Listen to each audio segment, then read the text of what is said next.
Hello and welcome to SPMIS Academy. Today we'll analyze important newspaper articles of 11th August 2023. Please note you can download the PDF version of today's newspaper analysis by clicking the link given in the comment section. This is the list of the topics that we will be covering from today's newspaper, and the first article is about India's first hydrogen fuel cell powered e-bus. This topic is important from our syllabus GS paper 3 science and technology point of view. सबसे पहले समझते हैं hydrogen sales काम कैसे करते हैं।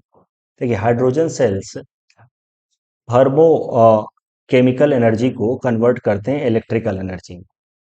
तो उसमें बेसिकली हाइड्रोजन को कन्वर्ट किया जाता है या हाइड्रोजन का इस्तेमाल किया जाता है in order to produce electricity. तो हाइड्रोजन से इलेक्ट्रिसिटी कैसे प्रोड्यूस की जाती है वो जरा देखिए।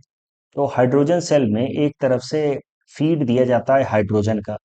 ये हाइड्रोजन जब जाकर के एनोड सरफेस पे मीट करता है तो इस हाइड्रोजन से इलेक्ट्रॉन और प्रोटॉन को सेपरेट कर लिया जाता है। बेसिकली हाइड्रोजन के अंदर है क्या, हाइड्रोजन मॉलिक्यूल के अंदर दो हाइड्रोजन एटम है। तो पहले मॉलिक्यूल को ब्रेक किया गया, उस बॉन्ड को ब्रेक किया गया H2 के अंदर जो बॉन्ड है, और फिर जो हाइड्रोजन जो एटम है उस हाइड्रोजन एटम के प्रोटॉन को और इलेक्ट्रॉन को सेपरेट किया जाता है ऑन द एनोड। ऐसा नहीं कि इसको मैनुअली किया जा रहा है, it automatically happens on the anode surface. इस तरीके से यहाँ पे कैटलिस्ट लगाए जाते हैं कि अपने आप हाइड्रोजन पहले ब्रेक होता है इनटू टू हाइड्रोजन एटम्स। यहाँ आप देखिए रेड कलर से हाइड्रोजन मॉलिक्यूल आ रहा है, it will break into two hydrogen atoms, और फिर every hydrogen atom is made up of one proton and one electron.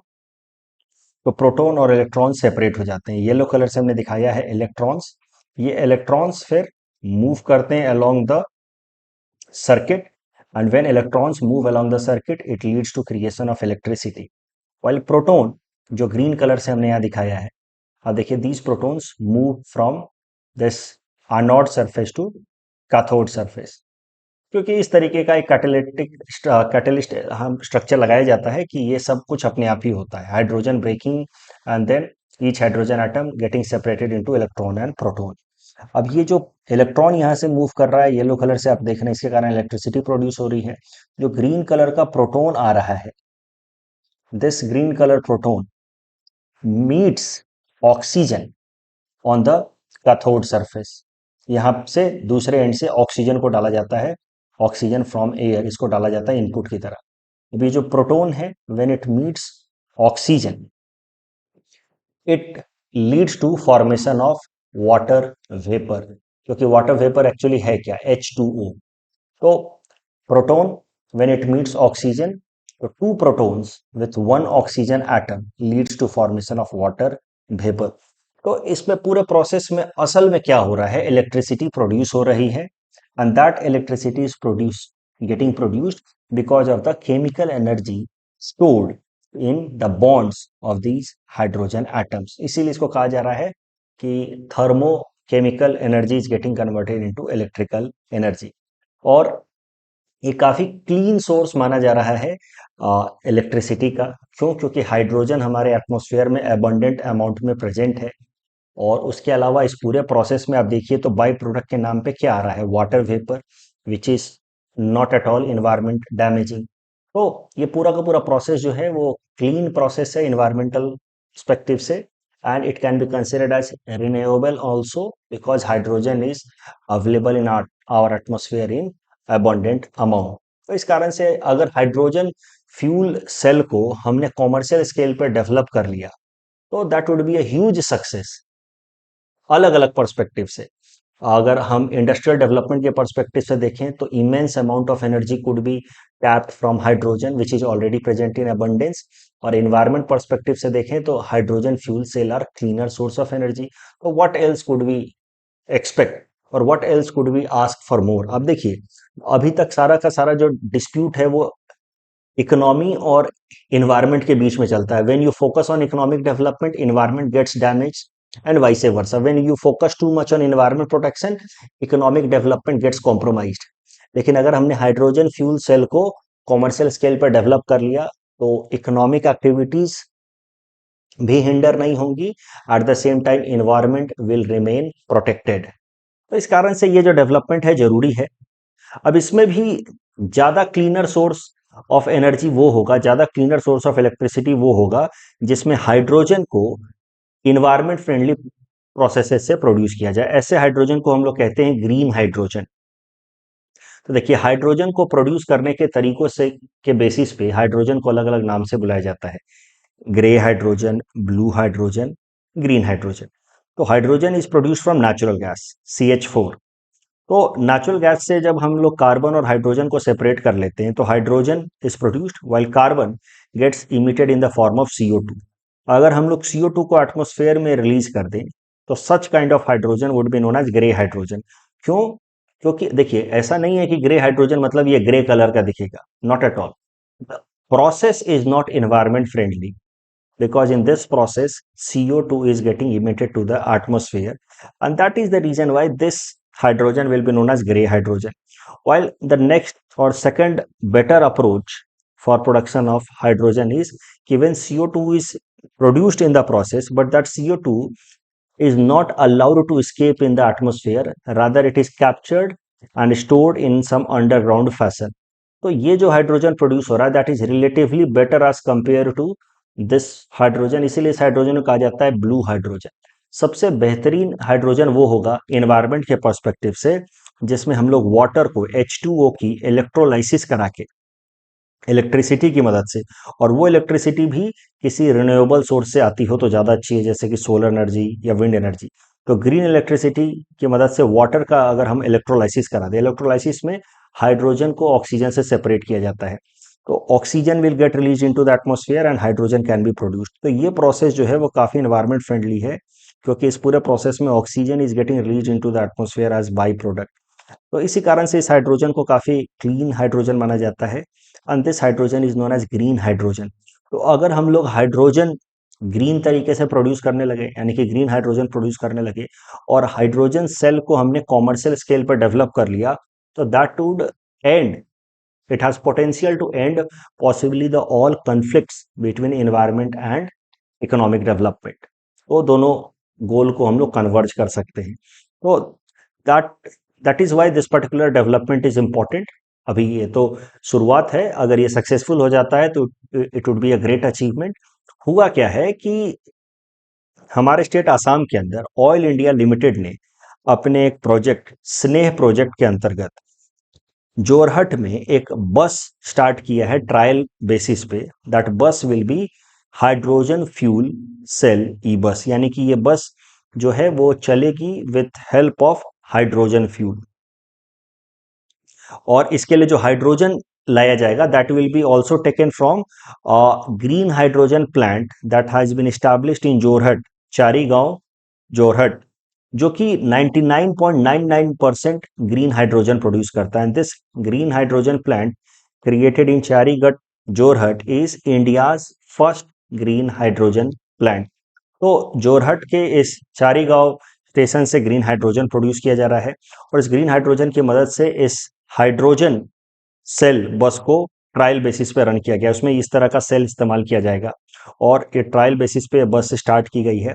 1 साल तक ये बस ट्रायल बेसिस पे चलेगी। ऑयल इंडिया लिमिटेड ने स्टार्ट किया अंडर स्नेह प्रोजेक्ट, और ये ट्रायल बेसिस पे 1 साल तक चलेगी जोरहट से काजीरंगा या दुलियाजन तक।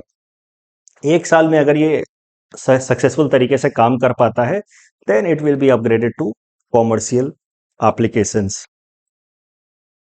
तो hydrogen fuel cell powered e bus, hydrogen cell में इनपुट लगता है हाइड्रोजन और बाई प्रोडक्ट आता है water vapour. It converts thermochemical energy into electrical energy and uses green hydrogen, means hydrogen coming from environment friendly processes. Current news ये है कि oil India limited ने अंडर इट्स स्नेह initiative has started a trial of hydrogen fuel e-bus which is India's first hydrogen fueled e-bus। और इसमें जो hydrogen इस्तेमाल किया जाएगा that would be from green hydrogen plant that has been established at Jorhat which is also India's first green hydrogen plant. तो जोरहट में hydrogen related कई सारे इंपॉर्टेंट इनिशिएटिव्स हो रहे हैं। एपीएससी में तो आ ही सकता है, उसके चांसेस तो हाई हैं। एपीएससी में, यूपीएससी में भी पूछा जा सकता है। इस टॉपिक के बेसिस पे ये प्रीलिम्स प्रैक्टिस क्वेश्चन हमने आपको दे रखा है। Please attempt this question and you can submit the answer in the comment section. The next article is about monetary policy review by Monetary Policy Committee of RBI, and this topic is important from our syllabus GS paper 3 Indian economy point of view. तो इतने सारे आप सबको मैंने economics पढ़ा रखा है, बाकी जिनको अभी तक नहीं पढ़ाया है उन्होंने भी अपने लेवल पे इकोनॉमिक्स जरूर पढ़ा होगा, मॉनेटरी पॉलिसी रिव्यू के बारे में जरूर पढ़ा होगा। तो basic ideas monetary policy review के मैं यहाँ पे रिवाइज करा देता हूँ ताकि आपके जो कॉन्सेप्ट्स हैं एक बार रिफ्रेश हो जाएं। तो देखिए, आरबीआई मॉनेटरी पॉलिसी बनाती है ताकि मैक्रो इकोनॉमी में वो बैलेंस रख पाए ग्रोथ और इन्फ्लेशन के बीच में। तो आरबीआई को मॉनेटरी पॉलिसी बनाने का जो पावर है that comes from RBI act of 1934। और 1934 के जो आरबीआई एक्ट है, ये 1934 होगा, इसको हम चेंज कर लेंगे। तो आरबीआई एक्ट के 1934 में अमेंडमेंट करके एक कमिटी का गठन किया गया 2016 में, जिसका नाम है monetary policy committee, which is a 6 member committee which includes 3 representatives from the government and 3 representatives from the RBI side। और ये जो 6 लोगों की कमिटी है जिसको हम लोग कहते हैं monetary policy committee, which is headed by RBI governor, अब ये मिल करके बनाते हैं मॉनेटरी पॉलिसीज भारत के लिए, भारत की इकोनॉमी के लिए। और मॉनेटरी पॉलिसी या मॉनेटरी पॉलिसी रिव्यू हर 2 महीने पे होता है, यानी कि बाई मंथली होता है। अप्रैल महीने में हुआ था, फिर जून में हुआ और अब फिर अगस्त में हुआ। तो हर 2 महीने पे मॉनेटरी पॉलिसी रिव्यू होता है। और मॉनेटरी पॉलिसी रिव्यू में बेसिकली इकोनॉमी की जरूरत के हिसाब से मॉनेटरी पॉलिसी रेट्स को बदले जाते हैं। तो 2016 से पहले जब तक मॉनेटरी पॉलिसी कमेटी नहीं बनाई गई थी, तब तक मॉनेटरी पॉलिसी रिव्यू अकेले आरबीआई के गवर्नर किया करते थे। लेकिन 2016 के बाद से, since RBI act has been amended, now monetary policy review is done by a committee, जो जिसके बारे में मैंने आपको बताया, monetary policy committee, which is headed by RBI governor. तो करंट न्यूज इसी से रिलेटेड है कि मॉनेटरी पॉलिसी रिव्यू की गई है by monetary policy committee of RBI.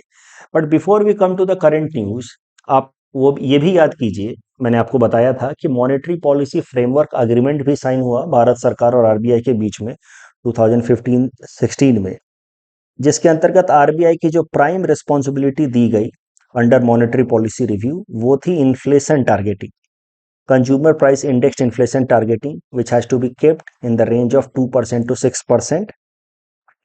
And if RBI fails to keep the inflation in the desired range for 9 successive months, then it will be considered as failure of RBI as per this agreement. And in that case, RBI will have to submit a report to the government of India explaining the reason behind its failure and what steps RBI is taking in order to bring back the inflation in desired range। तो यह है monetary policy framework agreement. सरल भाषा में 6 लोगों की committee monetary policy review करती है बाई मंथली बेसिस पे। और मॉनेटरी पॉलिसी रिव्यू जब करती है मॉनेटरी पॉलिसी कमिटी, तो उसका प्राइमरी टारगेट होता है कि इन्फ्लेशन को, सीपीआई बेस्ड इन्फ्लेशन को 2% से 6% के बीच में रखे। बेसिक चीजें मैं सब अभी तक रिवाइज करा रहा हूँ, करंट न्यूज पे तो आया भी नहीं हूं मैं। फिस्कल पॉलिसी मैंने आपको बताया है, it is decided by the government, monetary policy decided by the RBI. And then monetary policies are of quantitative and qualitative type. Quantitative can be in the form of contractionary and expansionary, while qualitative monetary policies are sector specific। अब current news पे आते हैं। देखिए, ये है current news. Inflation अभी भी higher side पे है हमारी इकोनॉमी का, 6% से ज्यादा नहीं है, लेकिन इन्फ्लेशन अभी भी हाइयर साइड पे है। और इसी कारण से आरबीआई ने रेपो रेट में कोई बदलाव नहीं किया है। इनफैक्ट पिछले 3 मॉनेटरी पॉलिसी रिव्यू से आरबीआई रेपो रेट में बदलाव नहीं कर रही है, जबकि हमारा ग्रोथ रेट जो है वो उतना अच्छा नहीं है। इंडिया का जो एक्सपेक्टेड ग्रोथ रेट रहता है वो 8% के आसपास रहता है, but our growth rate is little less, 1 or 2 said lesser than 8%। फिर भी हमारी आरबीआई रेपो रेट को घटा नहीं रही है, एक्सपेंशनरी मॉनेटरी पॉलिसी नहीं ले रही है, because apart from relatively low growth rate we also are facing the problem of relatively higher side of inflation. तो एक माइल्ड स्टैगफ्लेशन का सिचुएशन बना हुआ है। इन्फ्लेशन थोड़ा हाइयर साइड पे है और ग्रोथ थोड़ा लोअर साइड पे है। अब आरबीआई इसी कारण से मॉनेटरी पॉलिसी रिव्यू कर रही है, तो उसमें रेपो रेट को वो नहीं घटा रही, ना बढ़ा रही है, क्योंकि रेपो रेट को घटाने का मतलब है ग्रोथ तो आएगा बट साथ ही साथ इन्फ्लेशन आएगा, और रेपो रेट बढ़ाने का मतलब है कि इन्फ्लेशन तो कंट्रोल होगा लेकिन ग्रोथ भी सैक्रिफाइस होगा। So that is the reason why RBI has kept repo rate unchanged। तो repo rate has been kept to 6.25%, जबकि MSF rate is I'm so sorry, repo rate is kept at 6.5% and HDF rate जो है उससे 0.25% नीचे 6.25% पे रखा गया है एंड एमएसएफ रेट उससे 0.25% ऊपर 6.75% पे रखा गया है। आई होप आपको क्लास की सारी डिस्कशंस याद आ रही होंगी। मैंने आपको क्लास में अच्छे से डिस्कस करके बताया है कि रेपो रेट से एमएसएफ रेट या बैंक रेट हाइयर होता है थोड़ा सा, और HDF rate and reverse repo rate थोड़ा लोअर होता है। तो लाइकवाइज यू कैन सी कि repo rate has been kept to 6.5%, जबकि उससे 0.25% ऊपर रखा गया है एमएसएफ रेट और 0.25% नीचे रखा गया है एचडीएफ रेट। और CRR cash reserve ratio is 4.5%। अभी इस मॉनेटरी पॉलिसी रिव्यू में आरबीआई ने एक नया स्टेप लिया है, वो है incremental cash reserve ratio ICRR, जिसमें आरबीआई ने कहा है कि 19 मई से लेकर के 28 जुलाई तक के बीच में बैंक्स का जितना भी एनडीटीएल बढ़ा है, एक्सेस जो एनडीटीएल आया है, उस एनडीटीएल का 10%, ने एनडीटीएल टर्म भी आपको मैं बता चुका हूं, net demand and time liability, मोटा मोटा जितना पैसा बैंक में जमा होता है, राइट, एनडीटीएल है। तो 19 मई से लेकर के 28 जुलाई तक के बीच में जितना एनडीटीएल इंक्रीज हुआ है बैंक का, उतने इंक्रीज्ड अमाउंट के एनडीटीएल का 10% बैंक्स को साइड रखना है आज इंक्रीमेंटल कैश रिजर्व रेशियो। ये तो कैश रिजर्व रेशियो आपको पता है 4.5%, the are banks have to keep with the RBI in the form of cash, that is तो they have to already keep, but apart from this CRR the banks have to keep an additional cash reserve of 10% of the increase in their NDTL between 19th May to 28th July।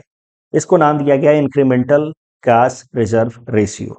उम्मीद है कि इस incremental cash reserve ratio के provision से लगभग 20,000 से लेकर के 40,000 करोड़ तक का कैश या लिक्विडिटी एब्जॉर्ब होगा इंडियन इकोनॉमी से, and that would be helpful in controlling inflation. तो अभी जब बात चली रही है मॉनेटरी पॉलिसी रिव्यू की, तो let us discuss few terms related to monetary policy जो मैंने क्लास में नहीं बताया है। यहाँ पे मैं ये वैल्यू एडिशन कर रहा हूँ। देखिए, जब आरबीआई मॉनेटरी पॉलिसी में एक्सपेंशनरी मॉनेटरी पॉलिसी अप्रोच लेती है, यानी कि ग्रोथ को प्रमोट करने के लिए मॉनेटरी पॉलिसी अप्रोच लेती है, तो उसको कहा जाता है accommodative stance. Accommodative stance means central bank is prepared to expand monetary policy means expansionary policy। इसी को कभी कभार कह दिया जाता है dovish monetary policy stand.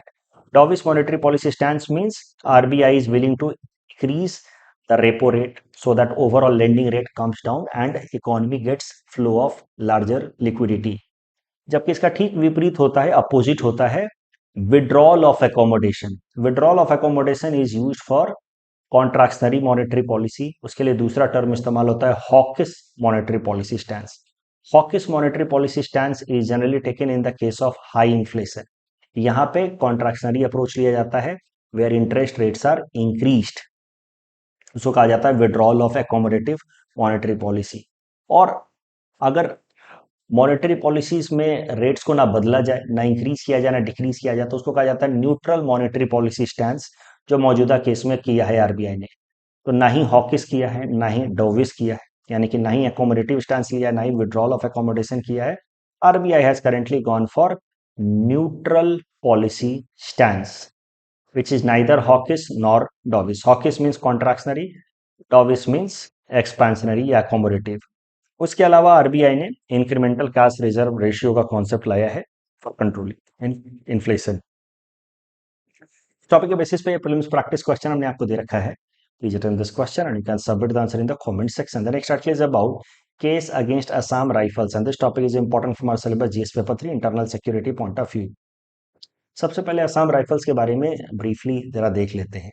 It's a paramilitary force of India, यानी कि इंडियन आर्मी के अलावा, इंडियन जो आर्म्ड फोर्सेज है, इंडियन आर्मी, नेवी, एयरफोर्स, उसके अलावा जो एडिशनल सिक्योरिटी फोर्सेस बनाए गए हैं जैसे कि सीआरपीएफ एंड आईटीबीपी, उन सबको कहा जाता है पैरामिलिट्री फोर्सेस। तो उसी में से एक Assam rifle, it's a paramilitary force created in 1835 and that makes it oldest paramilitary force. It इसकी मेन जो रिस्पॉन्सिबिलिटी है वो इंसर्जेंसी को काउंटर करना है in north east India, north eastern states में इंसर्जेंसी के अगेंस्ट इसका काम करना है। और दूसरा, इसकी जिम्मेदारी है to guard India Myanmar border. एक और चीज है जो आसाम राइफल से रिलेटेड आपको पीटी पर्सपेक्टिव से याद रखना चाहिए, क्योंकि अक्सर इससे रिलेटेड डिस्कशंस होते रहते हैं। आसाम राइफल का जो ओवरऑल मैनेजमेंट है या कंट्रोल है वो ड्यूअल स्ट्रक्चर का है। मतलब इसका जो एडमिनिस्ट्रेटिव कंट्रोल है that is with ministry of home affairs, union government में, जबकि इसका operational control lies with Indian army which lies under ministry of defence. तो ये ड्यूअल कंट्रोल स्ट्रक्चर के कारण बहुत बार असम राइफल्स में lack of uniformity in action या lack of consensus in action भी दिखता है। इसी कारण से डिमांड चल रही है कि असम राइफल्स के कमांड स्ट्रक्चर को यूनिफाइड बना दिया जाए और इसको पूरी तरह से मिनिस्ट्री ऑफ डिफेंस के अंतर्गत ला दिया जाए, यानी कि मिनिस्ट्री ऑफ होम अफेयर्स का जो इसके ऊपर एडमिनिस्ट्रेटिव कंट्रोल है उसको खत्म कर दिया जाए। अब करंट न्यूज देखते हैं। देखिए, मणिपुर के अंदर जो कन्फ्लिक्ट चल रहे हैं, सिविल कन्फ्लिक्ट चल रहे हैं, वो तो आपको पता ही है, between the two communities of Manipur, mainly Kukis and Meiteis. और हाल फिलहाल में हुआ क्या कि मणिपुर की पुलिस कुछ कुकी मिलिटेंट्स को चेज कर रही थी और फिर उस चेज को बीच में ही रोक दिया असम राइफल्स के पर्सनल्स ने। उन्होंने अपना ट्रक सामने ला करके खड़ा कर दिया मणिपुर की पुलिस के सामने, जीप के सामने। और ऐसा एलिगेशन है मणिपुर की पुलिस का, जिस कारण से कुकी मिलिटेंट्स भाग गए। तो उसके बाद मणिपुर की पुलिस ने असम राइफल्स के अगेंस्ट एफआईआर लॉन्च कर दिया for creating obstruction in discharge of their duty. लेकिन इस पे फिर इंडियन आर्मी, जिसके पास ऑपरेशनल कंट्रोल है असम राइफल्स का, इंडियन आर्मी ने कहा है कि ऐसा कुछ भी नहीं है कि असम राइफल्स के जो पर्सनल्स थे वो जानबूझ करके ऑब्स्ट्रक्शन क्रिएट कर रहे थे। They were just following the SOP, standard operating procedure, that has to be followed in a buffer zone. तो जो इंडियन आर्मी से उनको गाइडलाइंस मिले थे वही वो फॉलो कर रहे थे। They did not hinder the progress और the change of Manipur police of the Kuki militants. तो ये कुछ इश्यूज हुए हैं। मुद्दा ये है कि असम राइफल्स मेनली अभी उसकी जिम्मेदारी है मणिपुर के अंदर जो सिविलियन कन्फ्लिक्ट चल रहे हैं उसको कंट्रोल करने की। असम राइफल्स के पोजीशन को लेकर के बार बार सवाल उठ रहे हैं, क्योंकि मणिपुर की जो कम्युनिटी है, मेजर कम्युनिटी है मीतीस, वो बार बार असम राइफल्स के अगेंस्ट एलिगेशंस लगा रहे हैं कि Assam rifle is showing some bias in favour of Kukis. इसलिए मणिपुर के जो मीतीज वीमेन है, आप देख सकते हैं, they are showing this such placard, Assam rifles go back and all. तो इस तरीके इन सब कारणों से असम राइफल काफी ज्यादा न्यूज में है। मणिपुर का कन्फ्लिक्ट है, असम राइफल काफी ज्यादा न्यूज में है। तो असम राइफल से रिलेटेड कुछ भी सवाल आने वाले एग्जाम्स में आ सकता है, because it is in news. एक बार फिर से रिवाइज कर लेते हैं। Assam rifles established in 1835. It is oldest paramilitary force of India. Main responsibility to guard India-Myanmar border. Plus control insurgency north eastern states. इसका जो मेन इशू है जिसको आपको याद रखना है, ड्यूअल कंट्रोल का प्रॉब्लम है असम राइफल्स का। Operational control is under Indian army which is under ministry of defence, and administrative control is under ministry of home affairs. Next article is about Maharatna status to Oil India Limited. तो this topic is important for our syllabus GS paper 3 Indian economy point of view. देखिए, जितने भी PSUs होते हैं, public sector undertaking, जिसको हम लोग सरकारी कंपनियां कहते हैं, they are given 3 basic categorization: mini ratna, Navratna and Maharatna. ये जो कैटेगराइजेशन है पीएसयूज का, that is given by department of public enterprises which comes under ministry of finance. ये जो डिपार्टमेंट ऑफ पब्लिक इंटरप्राइजेस है, ये पहले मिनिस्ट्री ऑफ हेवी इंडस्ट्रीज के अंतर्गत आता था। मिनिस्ट्री ऑफ हेवी इंडस्ट्रीज का पूरा नाम हुआ करता था ministry of heavy industries and public enterprises. बाद में ये पब्लिक इंटरप्राइजेस को हटा लिया गया मिनिस्ट्री ऑफ हेवी इंडस्ट्रीज से और इसको फाइनेंस मिनिस्ट्री का छठा डिपार्टमेंट बना दिया गया। So it is a department now under finance ministry, और इसी की जिम्मेदारी होती है पीएसयूज को मिनी रत्ना, नवरत्ना और महारत्ना का स्टेटस देने का।